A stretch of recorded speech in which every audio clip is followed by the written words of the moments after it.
It's lit now. Shout out EmEz and tune in to the sit down. Check. EmEz. What's up, Brody? Thank you for coming. This is the sit down. Welcome to the sit down, ladies and gentlemen. It's your guy EmEz. We're here in the Power 105.1 studios, and we have Tia Hamilton in the building, and she's the creator of this magazine here. Shout out to the guy, my son. He's definitely someone that deserves to be on the front page. He's out here as a raptivist. I see that. Yeah. What is the vibe of the magazine? The vibe of State versus Us magazine is to... What is it called again? State versus Us magazine. Gotcha. Go ahead. You know, and then the logo, the lettering, if you look at if anybody been incarcerated and you look at the lettering on your paperwork, that's the lettering of the P word. So anybody been incarcerated and he had any dealings with any court papers, they're going to know that that's the lettering. They're going to pick that up instantly. So it's about high-profile cases. I talk about the corruption in the police department, the government, you know, the prison system. Absolutely. Wrongful convictions, success stories of former incarcerated such as myself. And I bring real stories of men and women that are incarcerated right now into the magazine as well. Now, Meek Mill's got this big push for jail reform. Have you spoken to him? Or what is that? What is your involvement in that? I'm actively pursuing Meek Mill's right now to be a part, not only a part of that, but the publication that's going to keep everybody abreast in the prison system. What is that? To keep everybody abreast? No, the publication that's going to keep everybody abreast. Yeah, I want to be the publication. My magazine. You want to be the publication? Yes. Okay. I want to partner with Meek and have State versus Us magazine as the publication that's going to let everybody know that's in prison what's happening with reform. Okay. Now, since we're talking about prison, I've seen a lot of things that I thought I would never see. Niggas is FaceTiming in prison. How does that work? How does that even happen? COs. Duh. Heard you. Them officers that they claim are the righteous and doing what they doing and they living great, they breaking law every day for $1. Really? You pay them, they bring whatever you ask them to. How am I paying you? I'm in jail. Because you got family on the outside that's holding that down. I know I might seem like I don't know what's going on. I'm just... No, for those in the back who don't know, that's how it go down. You got girlfriends, wives, sisters, brothers, uncles, cousins, homeboys, best friends. Have you ever been incarcerated? Absolutely. I was in and out of jail, and what set me in 2006, I was already out on bail on a kidnapping beef, and then got caught a attempt murder beef in October of 2006. I got to do this. I got to Kidnapping? Well, I kidnapped you at that time. You weren't going to let it tell about it, so I didn't kidnap him. But they did catch the fade. I ain't got no jewelry on, right? That was in my time, though. You know what I'm saying? I was getting busy back then. Busy. So what made you start the magazine? Well, I got a phone call from an ex. He wanted to do a magazine talking about everyday life in prison. I'm like, yo, I've been there. Who cares? You wake up, you eat, you play pinochle, go to sleep, go to rec, fight, take howl dog, go to sleep. Like, who cares? I said, but what I will do, I'm going to talk about the unjust and this flawed system that they say great. And that's what I did. I made it a whole situation that's different, and there's no other magazine like it, and it's being received very, very well. I have a lot of men and women that write me, giving testimonies on they appreciating the fact, not only am I self-published, the fact that I'm giving a narrative that we could control, and the only thing I'm editing for them is grammar. That's it. I'm very intrigued.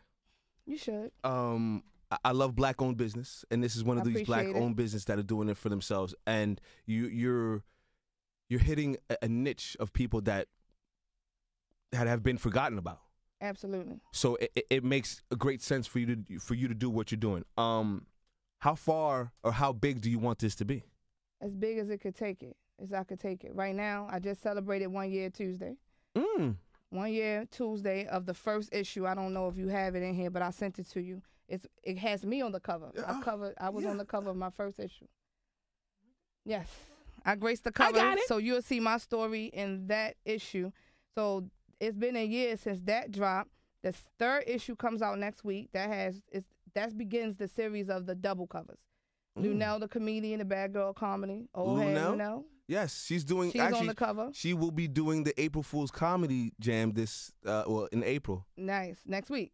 Yeah. So she's on one side of the cover. Then you have the homie Wallow 267 from Philly. That's my guy. He's on the other side. Well, That's I'm my lying. bro. I'm lying. That's not my guy. His.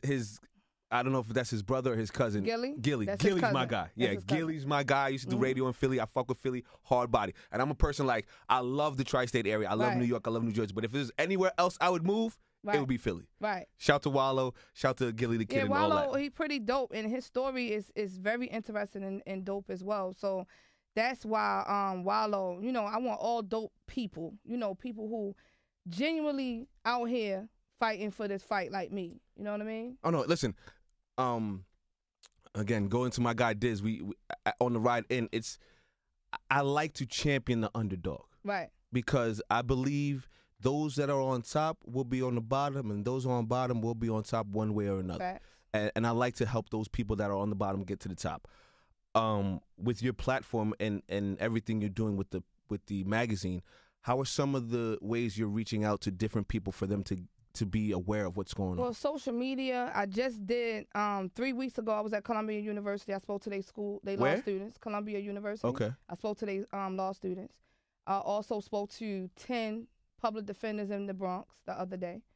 I spoke to a criminal justice class at Kingsborough Community College yesterday. And that's what I'm doing. I go to prisons. I go talk to these juveniles. And I'm letting them know, like, yo, this is not a game. This is real life facts that's going on out here. And 6% of the corporations, major corporations, are invested in private prisons, like McDonald's, Wendy's, Victoria's Secret ladies. Yeah, that pink that y'all love, yeah, it's made overseas. They send it to prisons, get it relabeled, tagged, and then sent out. So you got Whole Foods, Starbucks, those just to name a few. If I didn't need a bank because I was a business owner, I wouldn't be rocking with them either.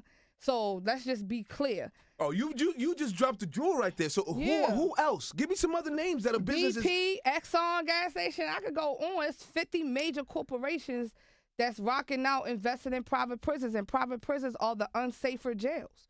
So when you have 10 years ago, it was only 5 private prisons. There are now over 100 private prisons right now. So that means there's money in private prisons. Listen, then. it's $1 billion industry, B. Wow. In the next 10 years, they are forecasting for over 300,000 more private prisons to be up and running. And I need people to understand, black people especially, the Michael Jordan that y'all keep claiming investing in prisons is not MJ, the jump man. It's a white man named Michael Jordan that's investing in prisons. I have to drop that for the black people. Hold on. Let's rewind that, because I'm a Jordan fan. I don't like, not that I don't like LeBron, but I'm a Jordan fan. I'm a Jordan fan, and too. every time the argument comes, oh, Jordan supports prisons, Nah. and there's nothing I can say that. So See, you're I'm telling a Jordan me, fan part of the brand, the sneakers. I'm really not part liking his character, but what I'm not going to do is allow his name to be dragged unnecessarily and falsely if it's not him. so you're saying Jordan, It's a our white guy. Jordan doesn't. No. Yes. I need people to stop letting the media drive them into where they get their news. Like, do some research. I mean, Google is a motherfucker. Tia Hamilton in the Yo, building spilling it. It's a It's sit down. real. She got CNN EmEz. may give you a little here and there, but yo, when you decide to just go and research, you Google the latest J's, the latest whatever you want to rock or whatever concert that you about to go hit. But yo, know your history, know your rights, know your laws, know what's popping. Y'all not listening. Y'all not listening. It's a sit down. She got EmEz. Tia Hamilton's in the building. She's the creator, CEO, The editor, the editor, publisher, all that. editor-in-chief, State versus the Us interviewer, magazine. the writer, everything. I've been to jail, but I haven't really did like stints. Mm-hmm. Weekend here and there, nothing really crazy. I'm a good boy. Shout out to my mom. So I wouldn't be able to don the cover Right. if I've never done hard We're time. going to talk about it. Oh, you see, I listen. I'm trying, God. I'm trying. We're going to talk about it. Because my covers are people who are socially aware and conscious in the fight and who have been incarcerated and moving in that direction. My son is somebody I'm very proud of That's my bro. because I've met my son countless number of times. I've had my son on my show. I think my son is someone that people don't give enough credit to. He was in the system, came out, was a rapper, and he's out here trying to help. And he's on the front lines doing all this raptivist stuff that you say. Raptivist. And I appreciate what he's done because I think a lot of people, and now you see T.I. starting to do it. Like well, T.I. been on it, but he wasn't as vocal as he has been in the past couple years. But now, yeah, but he's always been a brainiac. Oh, He's always been aware, socially aware. But you know, at some point in time, we gotta use our platform and we gotta get this shit popping, yo. So what are some of the biggest problems that you're hearing about in jails? Oh, the conditions, like. Okay, all right. No. Let me stop you here. Okay, because I'm also a person that if you do the crime, you got to do the time. I'm not taking nothing away from, you know what I'm saying? From that. So jail is not supposed to be a Holiday Inn. No, it's not. But they treat their animals better. I don't give a damn who locked up. You should have hot water. You should be able to shower and go wash your ass. You should be able to cook your food. You should be able to do the things that you need to do. Just normal everyday life. If you take away your opportunity to have hot water, how would you feel? In jail or at home? If the super not doing what he's supposed to do in the building you in and there's no hot water, how you gonna zap and you free? You're right. So imagine what them guys and them women is going through. I don't care why they locked up. The conditions supposed to be right. Period. We got a prison right now that called me over the weekend, yesterday. The kitchen, it was a power failure in the kitchen. Some shit happened in the kitchen, and now they got to tear the kitchen apart, and they've been on bag lunches for 3 weeks. So... I hate to sound like one of these elite white people. Don't sound like them. You're in jail. So you shouldn't expect a 5-course meal. You're in jail. Everybody in jail don't belong there though. That's okay. That's a different story for a different day. And but y'all niggas that did the crimes. Listen, the majority of the people in there overruled the numbers of people who in there who did it. Again, that's a different argument for a different day, and I believe that's a valid argument. Those people that are in there wrongfully shouldn't be in there, period. But the niggas that are in there rightfully, you shouldn't expect a hot meal. And this is jail, nigga. You should expect a hot meal, period. Your dog get their meal hot. What dog gets a hot meal? Yo, I know plenty of white people and black people warming up their food for their animals. You crazy? Again, I'm not an animal. Bird get real food, real right food, and that's a bird. I don't like animals, so I don't give no. You can't even tax these fur balls, man. I don't understand what's going on here. It doesn't matter what you doing and why you in prison. You still deserve the hot meal. Period. Just because you trying to tell me? No, I'm not trying to tell you anything. Oh, because we can turn this show up. I'm being the devil's advocate here because there's people. No, I don't need you to be a devil's advocate as a black man. Let me have that beef with the white dude. I need you to understand that it's certain things that they are privy to that they are not getting. They should not have a jail full of rats and roaches. They're not even taking care of doing the things they need to do as far as human decency and human life is expected anywhere. Okay, listen. Again, I was just being a devil's advocate on the other side. So okay, I'm a person. I don't like talking and beating myself in the head about something that I can't change. Is there a way to change it, and how can we? Yo, we got to get these career politicians up out of here, yo. If you got a homeboy telling you, fuck that, I'm not voting, I slap him. Put some sense into them. Because at the end of the day, if the black vote didn't matter, they wouldn't be trying so hard to suppress the black vote. Florida just passed a law to get 1.4 million felons to vote. Do you know right now they fighting to overturn that? 1.4 million felons are about to have their rights given back to them to vote, and they trying to overturn that. So you want me to come home, live by your rules. Be a part of society. Be a part of society. And I can't vote.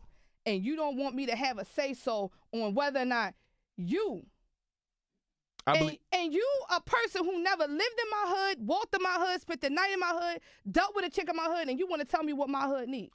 Okay, I'm going to agree with you on that point. Because you've been incarcerated, you should not have your voting rights taken. If I did my time, I should come home and be able to put my point and my input on who go in that seat. Because you want me to live by the laws that you changing while you in that seat. I should be able to decide whether or not you should be in that seat or not. I agree. Listen, I'm not standing against you on that. I agree wholeheartedly that no crime should take away your civil rights as a person. And as a person that has rights, you have a right to vote. So like I said to you, no crime you do should take that away from you. I agree with you wholeheartedly. But again, how do we change what's going on? We got to get these career politicians out of here. We got to get more black people to stop playing. Black America only take up 12.3% of the world population, but we take up 34% of the prison population.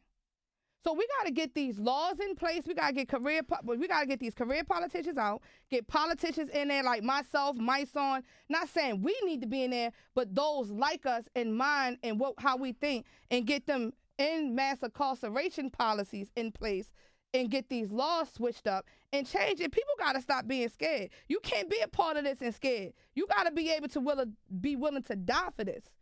We willing to die for this. I was having this conversation with a friend of mine last night. He believes social media has softened people's right to congregate and march and be a part of the change. Nah. And the argument I had with him was, that's the way people understand and how they get to know the knowledge to change. So I disagree with him on the part that social media has made us soft. I was like, things around the world has made us soft. Listen, I wouldn't blame that on social media. The food, the air, and all that made people soft. Listen, social media made it easier for these races to pop off via computers, be keyboard gangsters, do what they need to do. But I also think social media has been a catalyst for us to see, because I wouldn't know what's going on in the world. Catalyst for what we dealing with now and how we move. So imagine if we just use our shit for good and do what we need to do and push this shit the right direction, and not with their agenda, but for our own agenda. If black people stop playing with us and support us, support everything black owned. If your homeboy got a clothing line, you should be in that and not Gucci.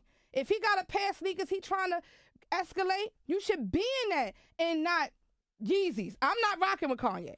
No. Why not? not? I can't do it. Why? I can't do it. Yeezy has lost his effing mind. Give me some reasons, Tia. Talk to me. Yeezy has lost his mind. This fool has lost his way, and I'm not going to sit here and blame. I'm not one of those that's going to blame the Kardashians, because they are great. It definitely was them, though. No, Stop it. No. Lamar was already a crackhead before Khloe. Stop blaming the Kardashians for these black men's stupidity. Reggie Bush was already a cheater before Kim. Like, what are you doing? What about Ray J? Ray J what? He was fucking like everybody else. What? Just asking. So what? Ray J still flourishing though. Yo, worth $10 million right now. Well, no, the company he just invested in flipped for $10 million. So shout out to Ray J. Ray J. He could be the biggest cornballer he want. That's another thing. Black chicks need to stop sending our men to jail and stop calling other dudes cornballs because they look a certain way, act a certain way, and talk a certain way, and realize these are our black men. Just as much as we need them, they need us. I love you, Tia. Sending them to jail. I love you too, Ease. This is what okay, listen. I sending them to jail because of child support. The baby gonna get taken care of regardless, right? So you got a man like I could give you a list that's longer than this building of homies that take care of their kids but can't pay that child support payment. Okay. Listen. So you got bitter chicks. They mad because they moved on. They mad because they remarried. They mad because they didn't want you. You knew that before you got pregnant. You setting dudes up to do certain things. Like, it's just they moving wrong. And I'm not saying that some men don't deserve it. Absolutely they do. But all these gift in the bellies, we gotta stop that shit. We got to. Tia talking some truth today on the motherfucking sit down. It's your guy EmEz. Welcome to the sit down. Tia Hamilton's in the building. Yo. She's the CEO, the creator, and the editor of State versus Us. We could talk forever. I want to bring you back up again. You know what? We're gonna talk over. I have another situation I want to bring you up on. But I gotta get going. What is the main thing? If you could, I would say Trump, but Trump ain't gonna change shit. We can't get him back in there though. You know he's gonna win, right? Nah. He's gonna get another term. No. You want to put money on it? You want to put money on it? Let's make a bet. I'll put $50. Trump wins it. That's it. How much you want to put? EmEz. I want to take your money, yo. Let me take some real money. So what's real money? I need some sneaker money. What's real money, Tia? Damn. Can I get some sneaker money? So what's real money, Tia? $280 for the latest J's that's gonna be at that time when I take your money. So you want to put $300 on it? Let's go. Let's put $300 on it. That Trump gets back in office. Okay. All right. I don't believe in the people that much. You know the dude that just killed. That didn't just kill, but killed Ronald Reagan home, right? What that mean? So you know everybody on social media like, yo, you still got it in. Social media crazy. So let it be known, I'm gonna put $300 that Trump is going to win the election. Y'all heard it here first. I don't think. I don't want him to win. I'm not gonna vote for him. But I don't believe in these white people in this country, and we're gonna go there. Tia, before we gotta get that electoral college out of there too, because you know that shit was built for slavery. But that's a whole nother conversation. So let's just go. I'm gonna bring you on a different situation where we could talk. Okay, this right here, you about to make me lose sponsorships and all sorts of shit. I love you, Tia. Again, going back to my original question. I'm going to put you in front of the leader of the United States. What would be the first thing on your mind to say to him? I want to give him that fade first. Now that's that nigga shit. Yeah. You got to win first. No, that's what he needs first. You catching the fade not going to help us. No. Talk to me. What would you say to him? What would be the first thing on your mind for you to change the country? You in front of the leader of the free world. I want to ask him, has he ever spent the night in the hood? While he was draft dodging. Have you ever spent the night in the hood? Have you ever, in any of them shithole countries, have you ever walked they block? I want to ask him that. That's what I want to ask him. I don't want to talk about the coons that he got with him, rolling with him, them black men that's every dime by Trump. Nah, I don't want, no, those are not. I don't like them kind of white people say, oh, I got black friends. No, you have coons. No, you don't. You don't have black friends. You don't have real black friends. You have black people. So I need to know, have you ever walked through hoods, them shithole countries? Have you ever visited them? Have you ever walked their blocks? I need to know this. And then we're going to take it from there. And that's how we're going to end this, Tia. Because we're going to talk again. I promise everyone on the YouTube that's watching it, me and Tia Hamilton going to talk again on a different platform where we going, nigga, fuck what you heard. Listen, go ahead. No, go ahead. What you gonna say? If y'all have a story to tell, you know, if you are a mother, if you're a sister, and you have a loved one, if you're a husband, you know, that's another thing. Men gotta stop abandoning women when they go to prison, because the prison population for women rose over 70% in the past 10 years, and that's not good. So if you have a story to tell, wrongful convictions, high profile case, or some corruption that's going on with a loved one inside the prison, email me, V as in Victor, susmag@gmail.com, and hit me up on the gram at statevsusmag. I'm in love with Tia Hamilton. I love this energy. I ain't even get to my little list. What? Go ahead, talk about it. What you on the list? Nope. Save that for the. We don't talk. Look into that camera. Let them know how to follow you. That one right there. Look into that camera. Let them know how to follow you and what you want these people to do. Talk to him, Tia. This is your shot. Come on, baby. Cop State versus Us magazine. Go to statevsusmag.com. Get your issues. Subscribe for free. And also, I'm doing free shipping to anyone that's in prison. So if you order for a loved one and you want them to have a magazine that's super dope, that's going to provide a platform for them and them only. Information in the box. Free shipping. Use the promo code Prison Reform. One word, all caps. She a boss. I like Tia. We gonna talk. Ladies and gentlemen, that was the sit down. Make sure you do exactly what the fuck she said, because all y'all want to be fake woke. Yep. She's real out here. It's a sit down. Tia, thank you for coming through, baby. Thank you for having me. We out of here. It's lit now. Shout out EmEz and tune in to the sit down. Check. EmEz. What's up, Brody? Thank you for coming. This is the sit down.